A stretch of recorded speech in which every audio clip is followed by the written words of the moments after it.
Coach, our first two questions will come from Mike Griffith and then Ryan. Okay. Am I looking at the camera? Okay. Go Yeah, ahead. Coach. I mean, Wheeler and Kamara both get double doubles. You shoot close to 50%. You hold Tillman in check. I mean, if I would have told you all those things, would you felt pretty good about a win tonight? Oh, absolutely. No question about it. And it's crazy. Both teams were 26, I think, of 60. I think that's what it was. This game came down to possessions. It really came down to 4 more free throws. I mean, you could 4 more free throws for them, or 2 more second chance points for them, 1 more 3 for us. But this thing was so close, and it was the free throw shooting, and we missed some opportunities. And but I'm proud of their effort. Yeah, I hate when you can look and know that the free throw difference made a difference in the sense of the ones that we missed.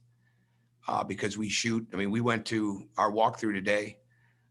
We shot layups and jump shots for about 9 minutes. We shot free throws for about 25 minutes. I mean, that's just, we shoot them all the time. And unfortunately, at times they just don't go for us. But our guys battled extremely hard. They never flinched when we got down.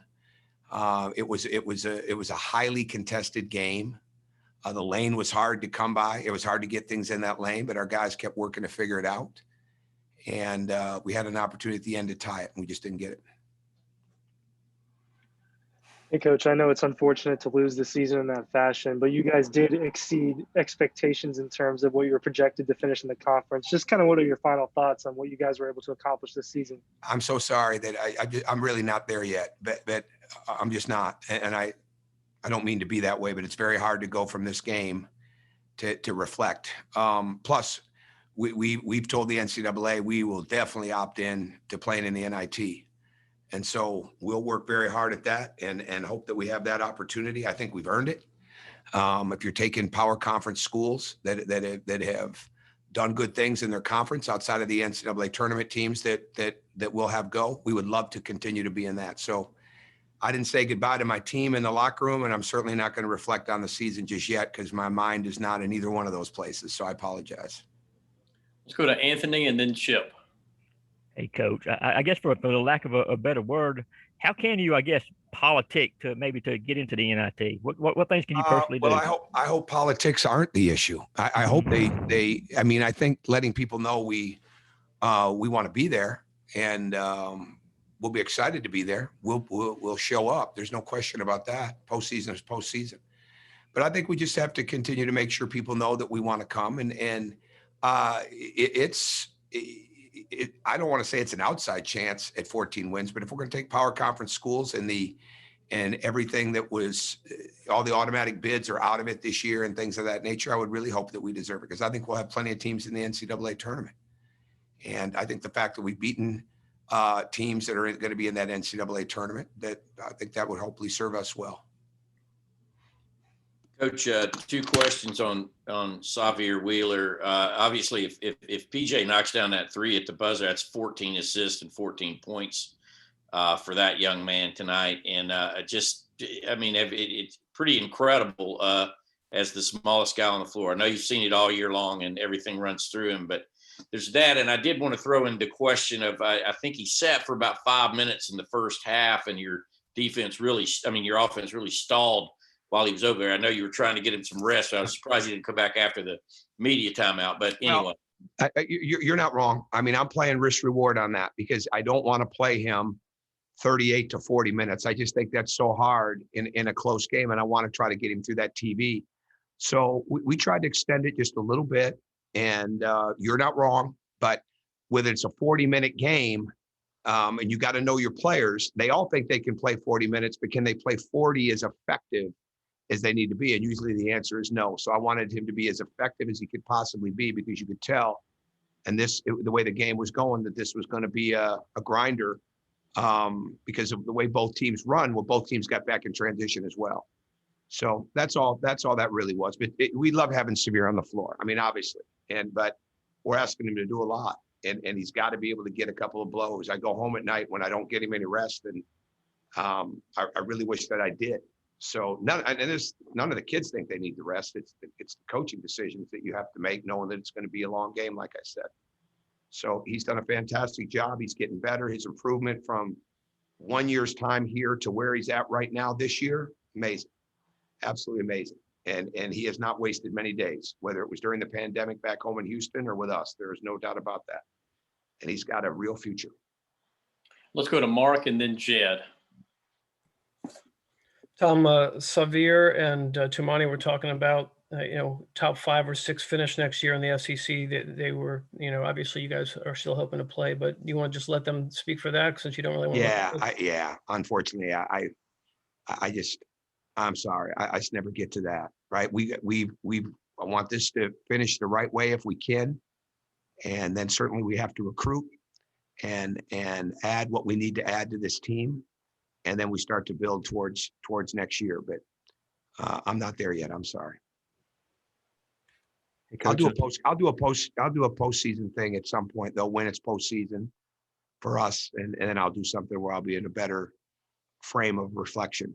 But it's just not right now. So we'll have that come when the time is right. Hey, Coach, when you look forward to potentially, playing in an NIT, if the opportunity is granted, what can a team, I guess, gain from that experience, whether it's playing against another, quality team from another conference, getting those extra practices in the lead up to that, sort of what can be the benefits of learn to play in March. You learn to play in March and you learn the value of what March is all about. And the more that you can get that experience, the better you're going to be. No doubt about it. And the practices are important and things like that, but more importantly, it's the game experience and being able to achieve that. And I really hope that they do, because the last thing I want to do right now is not coach this team. 21 years as a head coach. And we certainly had some good young guys like Xavier Tumani, Ty Fagan, that really stepped up their games, have been in the program a year. But when you bring in Justin, Andrew, and PJ to this, and the maturity and the professionalism and the day in, day out work that they've shown, it makes a ton of sense. And I'm not ready to say goodbye to those 3, especially with the fact that it's a free year for them if they want to come back. So we'll deal with all that. I told everybody after the game, biggest thing we can do is take a couple of deep breaths and let's just see what happens. Let's go to Augusta and then Palmer. Hey, Coach, kind of piggybacking off of that, what do you think that the fight y'all showed throughout this whole game, says about this team and their attitudes? What do I think? What? I didn't hear your first part. Sorry. Yeah, just the fight that they all showed throughout this entire game. Right. Yes. Oh, absolutely. Yeah. No, you should have seen our walkthrough in the second floor of the Marriott, Vanderbilt University Marriott last night. I mean, we were wearing the carpet out. I mean, these guys, they were locked in. Now, Monday's practice left a lot to be desired because I think we were still reeling from a game that we really felt we should have won on Saturday if a couple of things go better or go different for us in that game. And we were disappointed because we felt every step of the way we're going to win that game. We prepared all week to win that game, and we just fell a little short with it. So Monday's practice wasn't very good. But at the end of the day, Tuesday, Wednesday, our walkthrough today, all those things, when there's teams this time of year that have really no interest in playing, they're just going through the motions. It's passive aggressive. And that is not what this team is. So that's where the fight comes from. That's where the fight and the passion and those things come from, is they want to play and they enjoy being around each other. And I think that, and especially in a year that we've had like this with so many different things that we're going to feel the effects of for a long time in sports, and when you're building teams, says a lot about the way they've worked. So I'm very proud to have coached these guys and proud of their fight and proud of their efforts. Thank you. Yeah, Coach, going back to that last timeout and PJ's attempt at the 3-pointer, is that what you drew up, and was he the first option there? There were 2 options. Yeah, there was a corner option with Justin, and there was a curl with Tumani to screen PJ's man. And we felt he had the look, but I don't think in his eyes, he felt he had a clean shot. So he took the dribble to get it.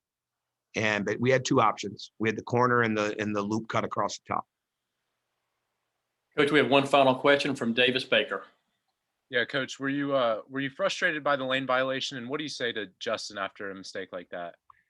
Well, I'd say I just they ran the lane violation to the letter of the law, and I just wish that every part of officiating in a game like that is then going to be run to the letter of the law. When it's play around the rim, body and cutters, body and drivers, all those types of things. I mean, was he right on the call? Yeah, he says he was, and I'm sure he is. And because he broke the plane of it. Was it a mistake? Yes. Do I blame Justin? It happened. It happened, and you got to move on. And it is what it is. And the tough effect, it's a 2-point game, and we missed the next free throw, but it is what it is. We still have our chance to win the game at the end. Coach Crean, thank you for your time. Thank you, everyone. Thank you.